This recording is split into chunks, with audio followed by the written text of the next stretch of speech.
Good morning, students. Students, today we will start next chapter, Sectors of Indian Economy, chapter number 2 from economics. And student, this chapter is very important and you have already read about it in class ninth.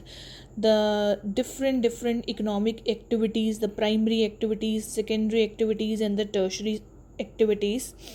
So students, sectors of Indian economy, as we know that India is the fastest growing large economy in the world, with the increasing in population, favorable demographic and the huge catch up potential due to low initial GDP per head.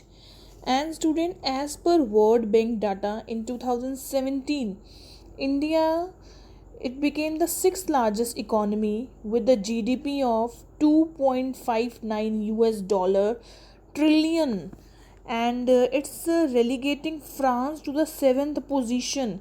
It means India somewhere is likely to surpass the UK in the world's largest economy ranking in 2000 according to a particular report.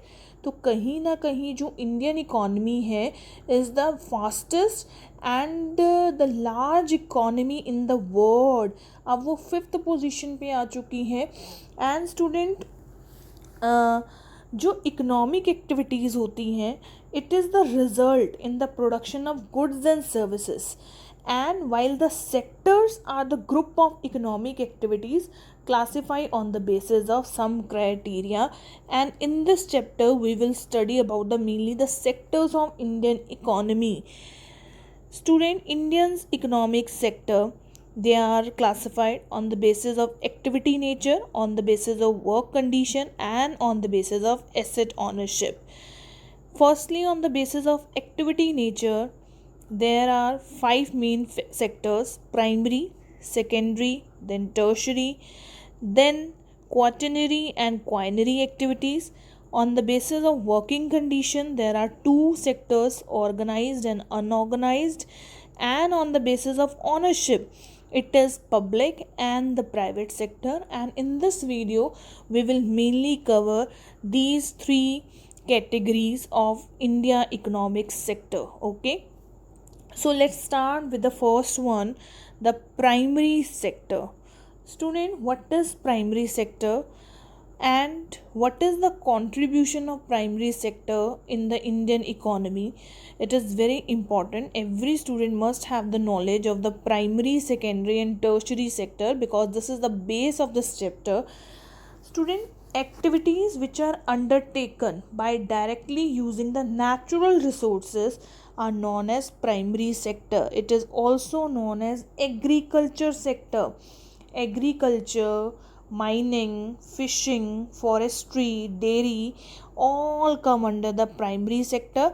It means where the economic activity, it is centered from the extraction of raw material from the mother earth, be it agriculture, forestry, fishing, mining and enquiring. जहाँ हम natural resources को use करके कुछ produce कर रहे हैं, this is the primary sector. And student, it form base for all other products because most of the natural products we are getting from agriculture, dairy, fishing. So it is also called the allied sector or the agriculture sector. And student, agriculture is the, I think, the biggest example of primary sector. And student, जो primary sector है, the people who are employed, who are engage in the primary activities, they are called the red collar workers because due to outdoor nature of their work they are known as the red collar workers. And student, primary sector, in short I can say, which is related to the nature, which is related to the mother earth, where we are using the natural resources to make something. Like in agriculture, we are using the soil, we are using the land, which is the nature's gift to us. So this is the primary sector. Then secondary sector. Secondary sector, it mainly includes the industries where the finished products are made from the natural materials which are already produced in the primary sector. Simple example अगर मैं दूं, एक sugar और sugar cane का example लेते हैं, ठीक है बच्चे. जो शुगर केन है, गन्ना, ऑफ कोर्स वो एग्रीकल्चर होती है, उसकी खेती की जाती है, तो it comes under the primary sector. अब उसी शुगर केन जूस से हम क्या बनाएंगे, शुगर बनाएंगे फैक्ट्रीज़ में. तो कहीं ना कहीं जो ये शुगर है ये किस पे बेस्ड है, शुगर केन जूस पे, गन्ने के जूस पे. तो secondary sector includes those industries where the finished products are made from the natural materials in the primary sector. Second example मैं ले सकती हूँ कॉटन का और क्लोथ का. Cotton which is mainly is the production in the primary sector. Cotton कहाँ उगाई जाएगी, प्राइमरी में. और उससे जो क्लोथ बनेगा वो कहाँ बनेगा, सेकेंडरी सेक्टर में, because it somewhere includes all the industries. Okay, hence it is the part of the country's economy that manufacture goods rather than producing the raw material. And student, this sector is associated with a different kind of industry, basic industry, core industries, and the people who are employed in these industries are known as the blue collar workers. Mills हो गई, small workshops हो गई, factories हो गई, they are producing steel, chemical, plastic, car, oil refineries हो गई, food production industries हो गई, all come under the secondary sector. In short, अगर मैं प्राइमरी सेक्टर को एग्रीकल्चर सेक्टर बोल रही हूँ तो सेकेंडरी सेक्टर को मैं मैन्युफैक्चरिंग इंडस्ट्री बोल सकती हूँ, in which the main objective is to manufacture something through the machines. जहाँ मैन्युफैक्चरिंग होती है, जहाँ जो है natural ingredients are used to create the products and services that are consequently used for the consumption. Okay, then the tertiary sector. Tertiary sector, it includes the activities which are not producing anything, they are render the services to us. ये कुछ produce नहीं कर रहे हैं लेकिन ये हमें क्या दे रहे हैं, सर्विसेज दे रहे हैं. सर्विसेज लाइक आईटी आ जाता है इसके अंदर, health, insurance, banking, transportation and communication, ये सब टर्शरी सेक्टर के अंडर आता है. And student, in these days, in specially जब हम इतना डेवलप हो चुके हैं, तो टर्शरी सेक्टर का जो कंट्रीब्यूशन है इंडियन इकोनॉमी में वो सबसे ज़्यादा है. Yes, the tertiary sector has the largest contribution in Indian economy in the GDP. And student, next is evolution of an economy from primary sector based to the tertiary sector based. But before we come to this topic, let's first of all just clear what is primary, secondary, tertiary sector, and then quaternary and quinary activities, organized, unorganized, public and private sector. Students, I am telling you that there are mainly three sectors on the basis of activity nature: primary, secondary and tertiary. इसके अलावा बच्चे एक होती हैं quaternary and quinary activities. जो बच्चे quaternary activities and quinary activities हैं, which is not the part of syllabus, लेकिन आपको नॉलेज होनी चाहिए ये क्या है.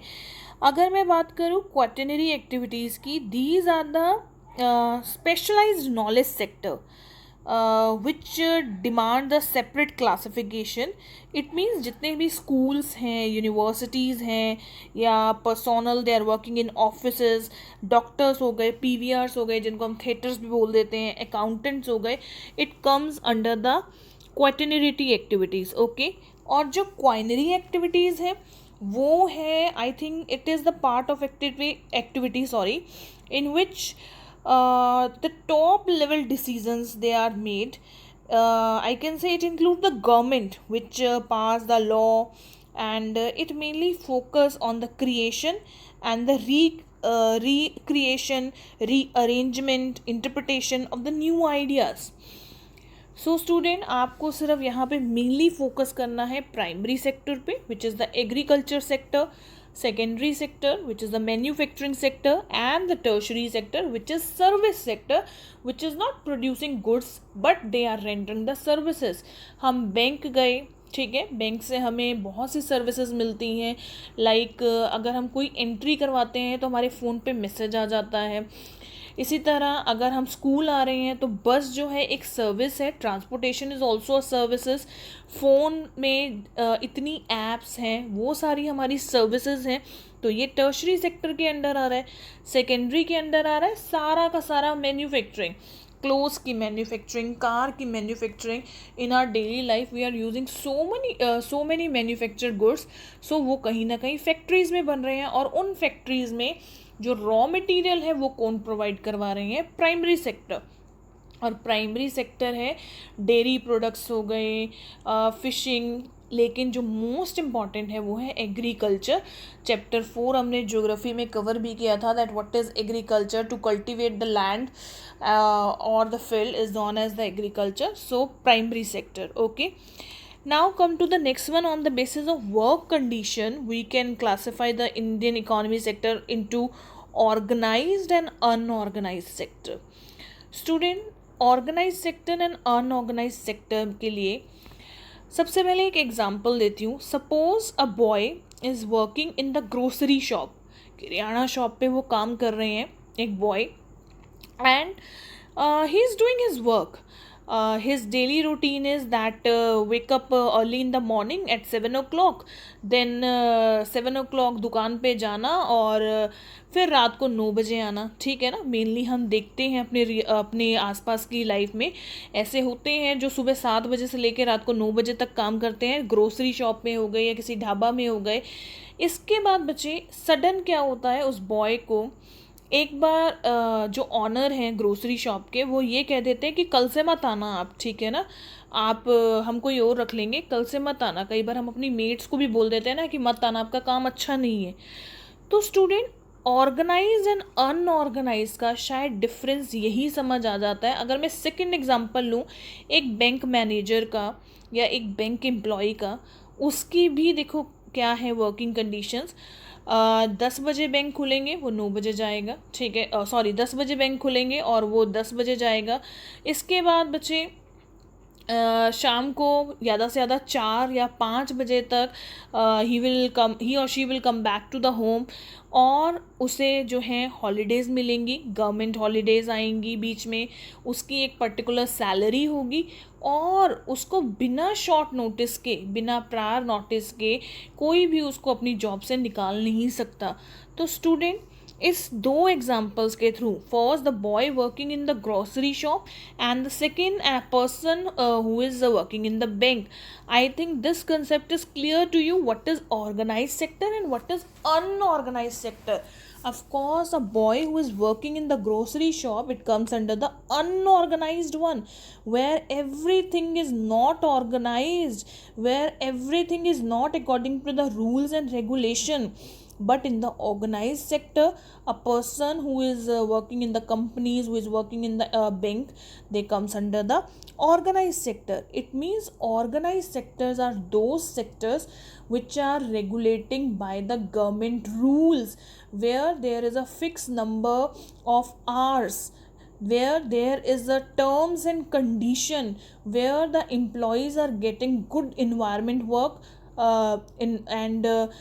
particular salary at the time, paid holidays, and the other perks and allowances.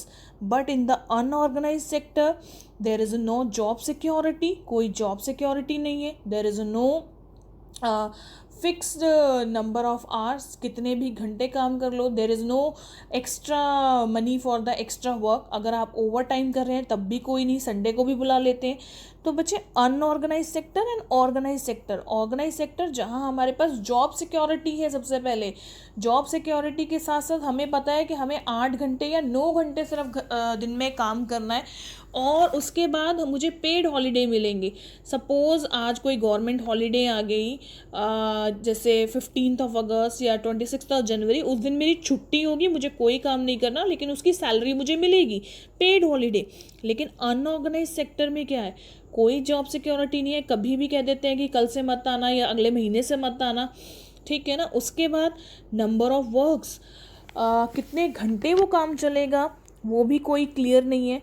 इसके बाद बचे कोई जॉब सिक्योरिटी नहीं, number of works are not fix, particular wages जो हैं वो भी बहुत ज़्यादा नहीं होती हैं, पेड हॉलीडेज़ नहीं है, कोई पर्क्स एंड अलाउंस नहीं है।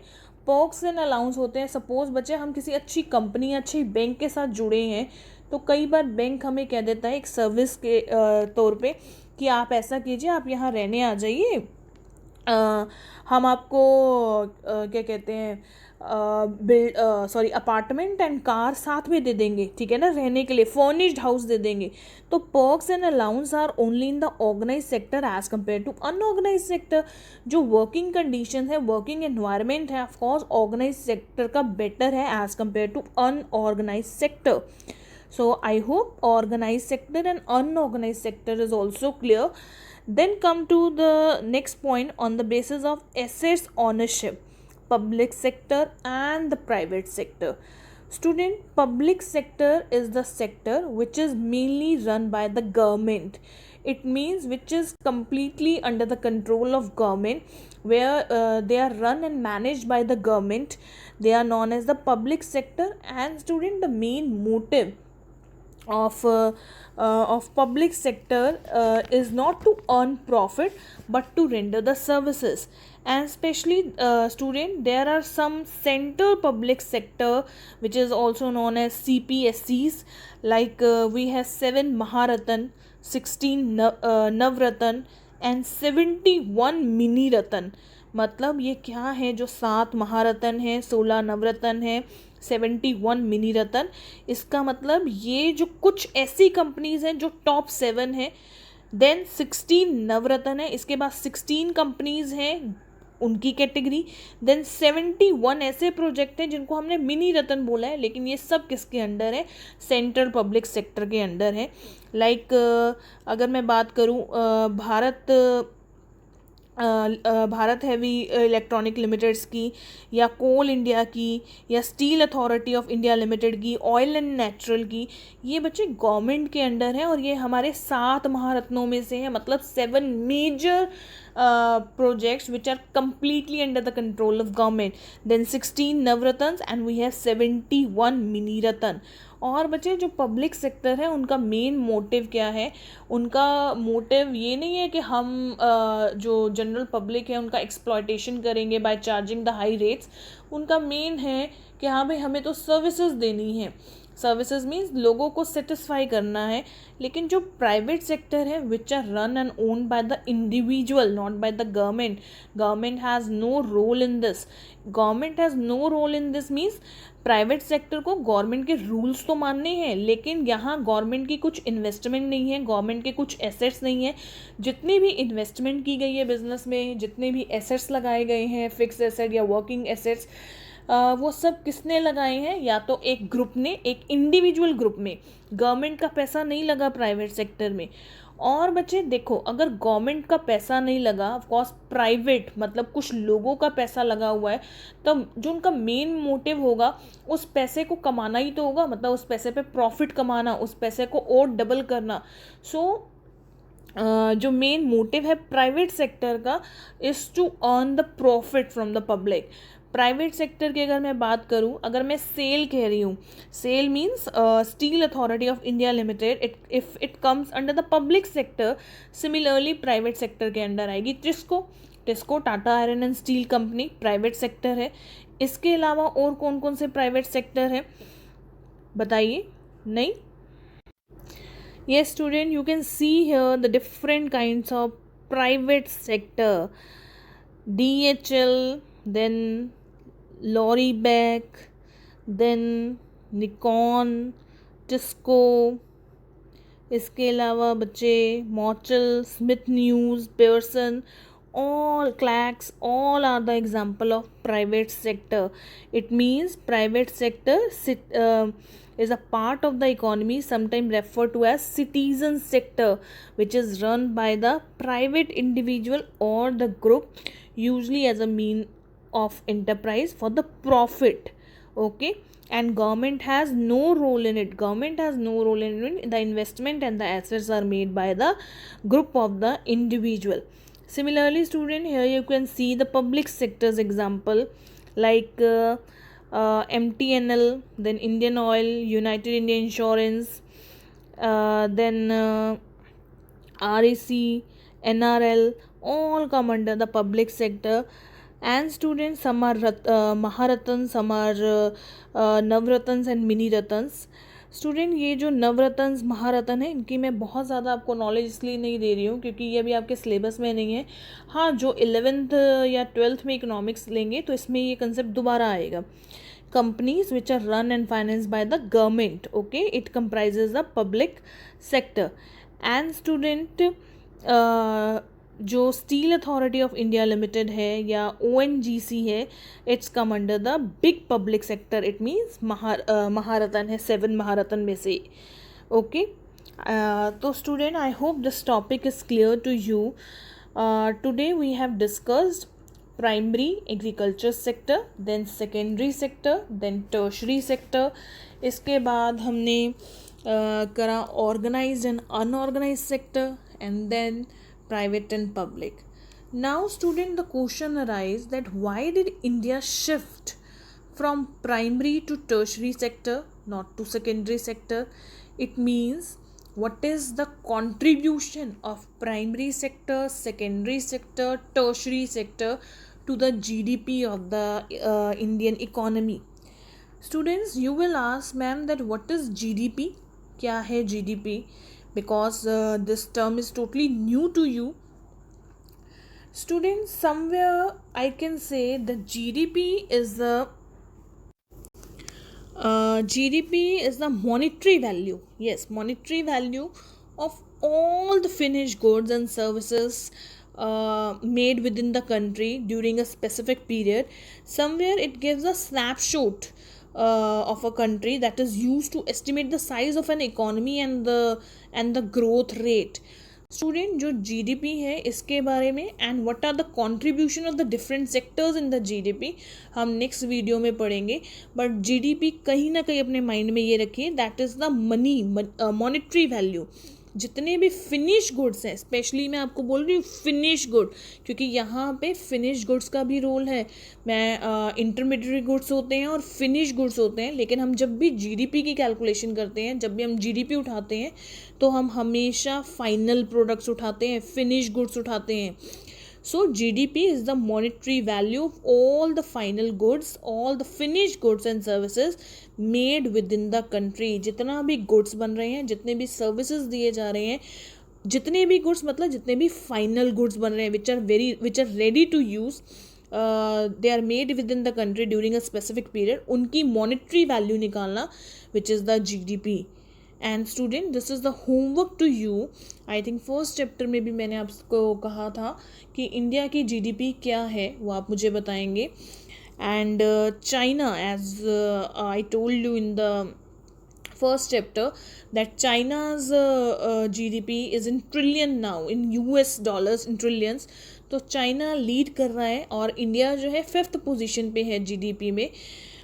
So student, GDP के बारे में and what are the contribution of the different 3 sectors, primary, secondary and tertiary sector, क्या है GDP में उनका contribution, and सबसे ज़्यादा contribution अगर tertiary sector का है by 54%, तो वो क्यों है? tertiary sector बहुत ज़्यादा contribution कैसे दे रहा है GDP में? The next video is very important. Because this video is somewhere the base of this chapter and you have already read about it in the class 9th. But student, the GDP and the contribution of the different sector is also very important topic. So I hope this topic is clear to you, to this topic. If you have any doubt, students, you can call me, and your homework is revise this sectors, primary, secondary and tertiary, and then organized and unorganized, then public and private sector. Good evening, students.